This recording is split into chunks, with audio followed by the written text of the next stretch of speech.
Ces derniers temps, on attend des opposants, de surcroît, des chefs de parti déclarés que rien ne pourra amener le régime en place à abandonner son projet de 5e République né du coup constitutionnel de mai dernier.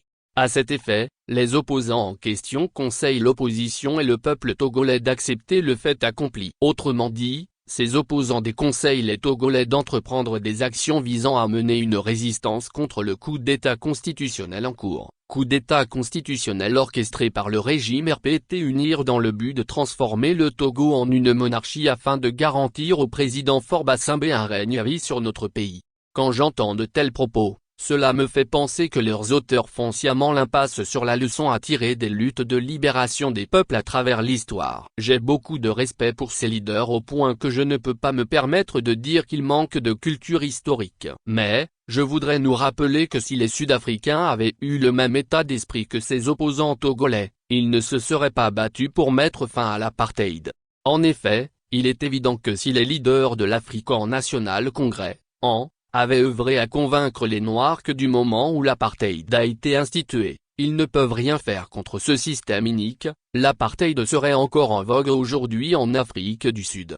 Je voudrais en outre rappeler que si nos grands-parents et nos pères avaient été dans un état d'esprit défaitiste, ils n'auraient pas combattu le colonialisme pour nous léguer un pays indépendant et libre.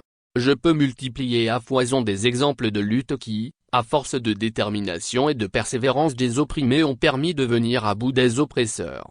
Par conséquent, c'est mentir aux Togolais en tentant de leur faire croire que quoi qu'ils fassent, ils ne pourront pas empêcher la monarchisation de notre pays. C'est aussi mentir aux Togolais que de leur faire croire que l'opposition pourrait avoir la majorité au Parlement à l'issue d'élections organisées par le régime RPT UNIR.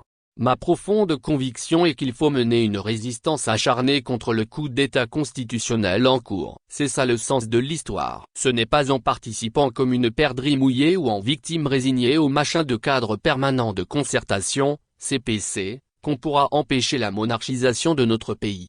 L'histoire ne fournit pas des cas de dialogue qui ont débouché sur la libération des opprimés quand l'oppresseur se sent très fort et ne craint pour sa propre survie.